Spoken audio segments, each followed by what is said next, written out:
What's up YouTube, it's your girl Zoe and welcome back to my channel. And as you guys can tell from the title of the video today, we're going to be talking about my hair coloring journey. Now I'm just going to be giving you guys some tips and some tricks in order to keep your hair healthy as you're transitioning from a darker to a lighter shade or a lighter to a darker shade. Whatever you're doing, you want to make sure you use these tricks that I'm giving you today, or I don't want to say you have to, but you can try them out just so you can keep your hair healthy, because coloring your hair, bleaching it, and all that good stuff, it does damage your curls. You can lose your curl pattern. You're gonna get looser curls. It can be really damaging for your ends. It just can be really bad for natural hair in general. So I'm gonna give you the tips and trips in order to keep this natural, healthy, curly hair, because you know nobody wants to see damaged ends and crazy curl patterns. You know, you want your regular curl pattern. And as you guys can tell, I've been dyeing my hair recently a lot. I'll enter some before and after pictures and some pictures in between of my hair journey, but my hair is still pretty much healthy. I did notice a really big difference in my curl pattern when I first got it done, and I was super scared because my hair was super stringy and it looked really damaged, but I shook it back really fast. So I'm going to tell you guys how I did that in today's video. So before we get started, make sure you go ahead and hit that subscribe button if you haven't already. Make sure you like, comment, share, you know the drill. But with that being said, let's go ahead and hop right into the video. All right, y'all, so my first tip that I would recommend to do whenever you're dyeing your hair is just to do your hair in sessions. So I didn't go from super black hair to this in one session at the salon. I couldn't do it. You have to make sure you break it down to what your hair can handle, and that also comes into play with knowing the type of stylist that you go to. Your stylist has to know what she's working with. She has to know her limits and know, okay, I need to only do this session, and you're gonna have to come back for me to do anything more, because if I keep going, I'm gonna damage your hair. And my stylist knew that. She knew to, you know, I'm gonna do this on this session, and we're gonna come back and do this, and then we're gonna come back and do this to get to the end result that I want. So make sure, if you want to go from, especially from a super dark color to a very light blonde, make sure you do it in sessions. Your hair can only do so much in one session, and if you're pushing your hair's limits in that one session, you're gonna create damage and breakage, and it's gonna be really, really bad by the time you get home. So make sure you only do what your hair can handle. So for this, I went to one session and she did her ditty on that, and then I went back again and I got this, and now I'm waiting like 3 months to give my hair a break, let my hair breathe, and I'm gonna go back to do another session, and hopefully I get to the desired look that I'm wanting. But if not, I'll just have to come back again in order to keep lifting and bleaching and doing what I need to do to get to my desired look. That's a very important thing you have to do, because doing it all in one time, like I said, can be very damaging for your hair.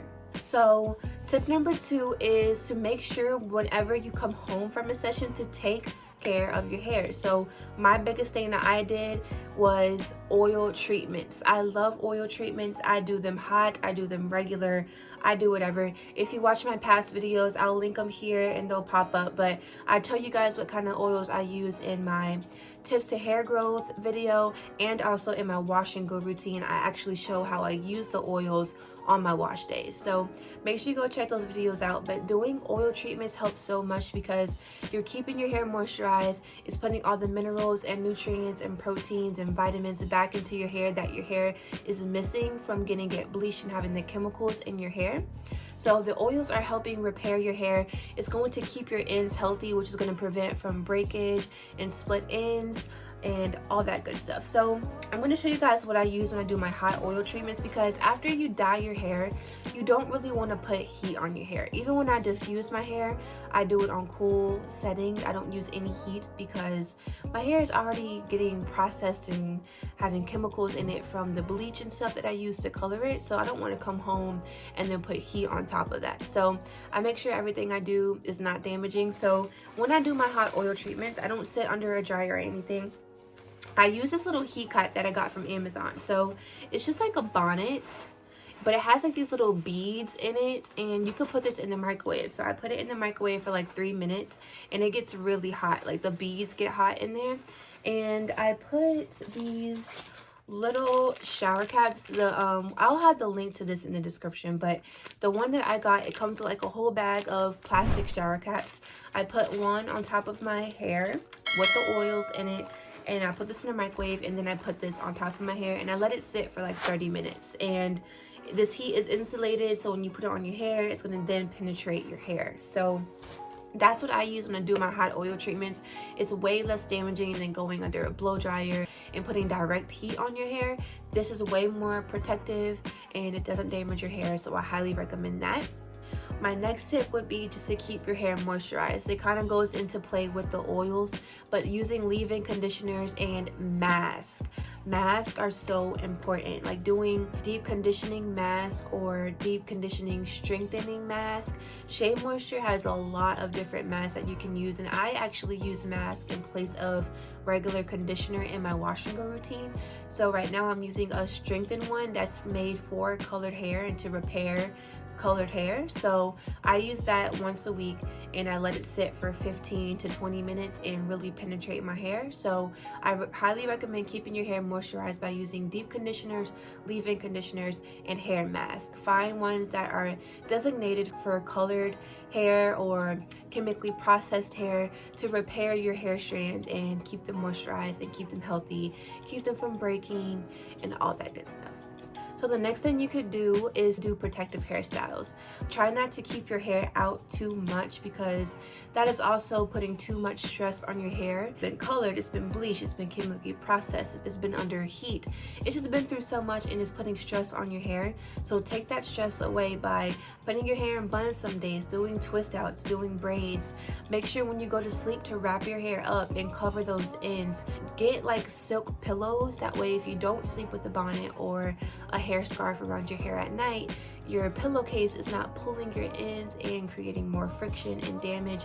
Make sure you get a silk pillow so it's more beneficial to your hair and helping it from breaking and things like that. Another tip that I would also have would be to make sure you use techniques when you're washing your hair to help your curl pattern form. So don't stretch your hair out, because if your hair is already stringy because it's being damaged from the color, you want to push your hair up and help your curls form that pattern. Doing finger coils helps a lot too, because you're training your curls to go back in the curl pattern that it was. So basically, once your curl pattern is damaged from coloring your hair, you just have to train your curls to go back to the way they were. So doing finger coils and scrunching your hair up, it's training those curls to go back to the form that they were before. So you just have to be consistent with that and just know, okay, you've been processing your hair, you're gonna have to train your curls to go back to how they were, because now they're like, whoa, you got all this stuff going on, I don't know what to do with myself. So you just have to train them.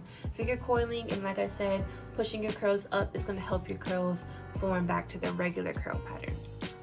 Also, when you're shampooing your hair, find shampoos that are designated for colored hair, because there's some shampoos out there that are good, but they're not good for colored hair. I personally use the Shea Moisture rice water one. I'll link it in the bottom or put a picture, but it's like this purple bottle. It's designated for colored hair, and it keeps my hair really vibrant, so I'm not wasting my money to go down my hair. Then I come home using all these products, and the next thing you know, my color is looking real dull and not vibrant, and just like, what did you do to my hair? So make sure you get a good shampoo too. But that's pretty much it, guys. Those are my tips. Going to do our hair in sessions. You're gonna have to deal with the fact that your hair is not gonna look the way you want it to look the first time you go and get your hair dyed. So just keep that in mind. It's not going to if you want to keep healthy hair. Make sure we get a good stylist. Find a good stylist who knows what she's doing, because there will be stylists out there that are gonna mess your hair up. Not to throw any shade, but they're out there, so you want to make sure you do your research on the stylist. Find someone who knows your hair type, who knows how to work with their hair, and knows your hair limits, because some stylists will try to go all out in one session, and it just doesn't work like that. So do your research on that. Oil treatments, hot or regular. And y'all, when I was talking about earlier when I had the stringy parts of my hair, when I did those oil treatments, it shook back like that. I had to do an oil treatment maybe like 2 times, and whenever I wash my hair or get it wet, those stringy parts are not there no more. Deep condition, mask, things like that. Protective hairstyles, sleep in a bonnet, get a silk pillowcase, Make sure you get a good shampoo that is designated for colored hair. That way you're not losing your vibrancy for your hair. And yeah, if you do those things and stay consistent with it, you're not going to see any damage when it comes to your hair. But yeah guys, that's pretty much it for this video. This was super quick and easy, just some tips to keep your hair healthy after you've colored your hair, especially going from dark to light, because that's very damaging. So those are just my tips here. If you have any questions or if I missed anything in this video, feel free to go ahead and comment down below. I will definitely answer any questions you have, and if I have any experience in the question that you're asking, I will definitely give you my tips and what I recommend to use. But guys, thank you so much for watching this video. If you haven't already, make sure you go ahead and hit that subscribe button along with the notification bell. That way you're notified every time your girl drops a video and you never miss out on my content. Make sure you like this video. It does help me out a lot more than you know. So go ahead and give this video a big thumbs up. You can share this video to your friends, your mama, your daddy, all of that nine. Y'all know the spill. But thank you guys so much for coming to my channel, and I'll catch you guys in my next video. Peace.